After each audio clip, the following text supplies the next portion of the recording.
तो दोस्तों स्वागत है आपका मेरे YouTube चैनल पर। आज के इस वीडियो में हम बात करने वाले हैं कॉर्न के स्मॉल कैप म्यूचुअल फंड और निप्पॉन इंडिया के स्मॉल कैप म्यूचुअल फंड के डिफरेंस के बारे में। तो सबसे पहले जान लेते हैं कि ये स्मॉल कैप म्यूचुअल फंड होते क्या है। तो स्मॉल कैप म्यूचुअल फंड यानी कि ये इन्वेस्टरों के पैसे को शेयर मार्केट की 151 के बाद की जो आने वाली नई और इमर्जिंग कंपनियां होती है, इनमें इन्वेस्टरों के पैसे को ये निवेश करता है। अब नई और इमर्जिंग कंपनियां होने के कारण ये म्यूचुअल फंड काफ़ी ज़्यादा रिस्की म्यूचुअल फंड माना जाता है। अगर मार्केट अच्छा रहा तो ये म्यूचुअल फंड आपको अच्छा खासा रिटर्न्स लाकर दे सकता है, पर अगर मार्केट में डाउनफॉल आया तो ये म्यूचुअल फंड आपको नेगेटिव रिटर्न्स भी लाकर दे सकता है।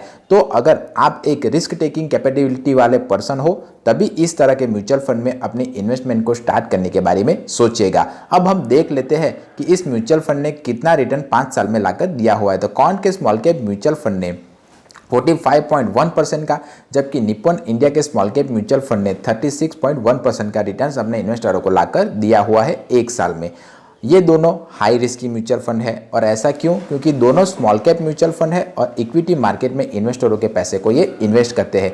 अगर आप कौन के स्मॉल कैप म्यूचुअल फंड में अपनी इन्वेस्टमेंट को स्टार्ट करवाना चाहते हो तो मिनिमम SIP अमाउंट 1000 रुपीज़ से स्टार्ट कर सकते हो, जबकि निप्पॉन इंडिया के स्मॉल कैप म्यूचुअल फंड में आप 100 रुपीज़ की SIP से भी स्टार्ट कर सकते हो। अब हम एक्सपांस रेशियो के बारे में जान लेते हैं।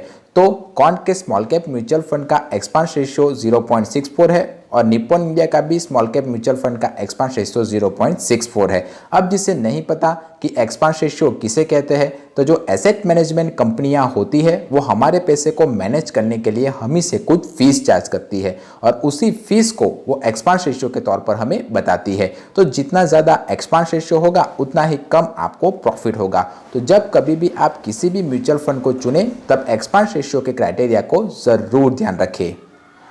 अब हम इस म्यूचुअल फंड की NAV के बारे में जान लेते हैं। NAV यानी कि नेट एसेट वैल्यू।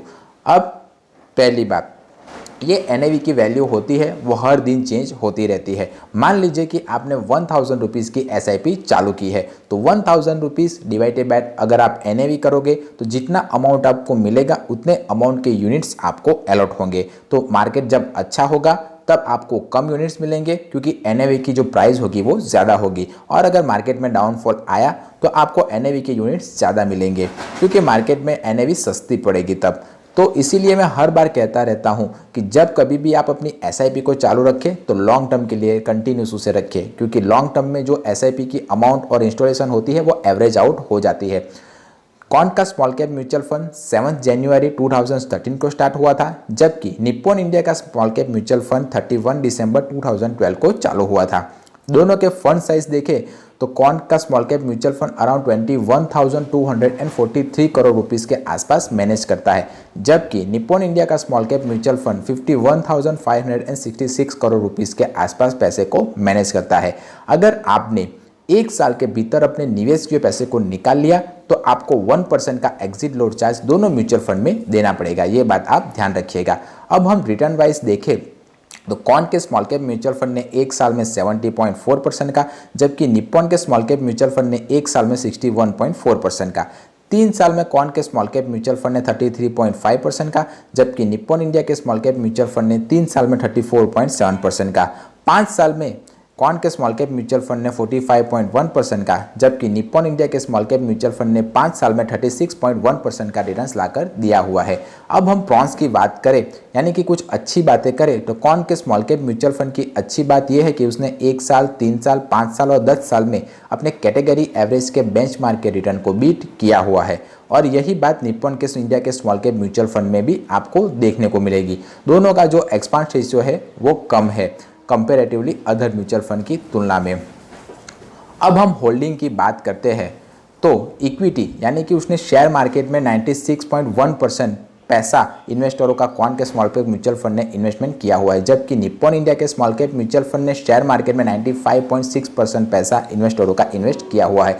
और कैश के मामले में बात करें तो निप्पॉन इंडिया के स्मॉल कैप म्यूचुअल फंड के पास कौन से ज़्यादा कैश पड़ा हुआ है, यानी कि अगर यूनिट रिडीम करते हो तो आपको जल्दी चांसेस है कि निप्पॉन इंडिया में से आपको जल्दी पैसा मिल जाए। अब हम देख लेते हैं कि इन दोनों म्यूचुअल फंड ने किन किन कंपनियों में इन्वेस्टरों के पैसे को निवेश किया हुआ है। तो कौन के स्मॉल कैप म्यूचुअल फंड ने Reliance industry, Jio financial service, IRB infrastructure developer, HDFC bank, Bikaji food international, Agassiz logistic, housing and urban development corporation limited, RBL bank, national aluminium company limited और अरविंदो लिमिटेड में इन्वेस्टरों के पैसे को निवेश किया हुआ है। जबकि निप्पॉन इंडिया के स्मॉल कैप म्यूचुअल फंड ने वोल्टा मैप transformer, HDFC bank, tube investment of India, Apar industry, किसोलकल brother limited, Bharat heavy electrical, इथानिक bank India limited, Larsen and टर्बो and State Bank of India में इन्वेस्टरों के पैसे को निवेश किया हुआ है।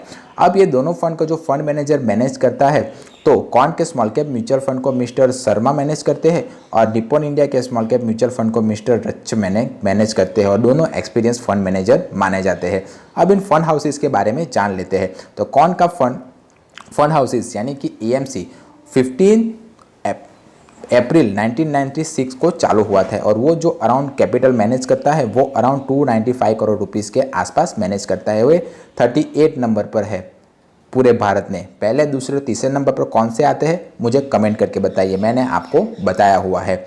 जबकि ये जो निप्पॉन इंडिया का स्मॉल कैप म्यूचुअल फंड का एएमसी हाउसेस है वो 30 जून 1995 को चालू हुआ था और वो अराउंड 2,32,169 करोड़ रुपीस के आसपास इन्वेस्टरों के पैसे को मैनेज करता है। ये दोनों म्यूचुअल फंड हाउसेस 1996 और 1995 में मैनेज होते हैं।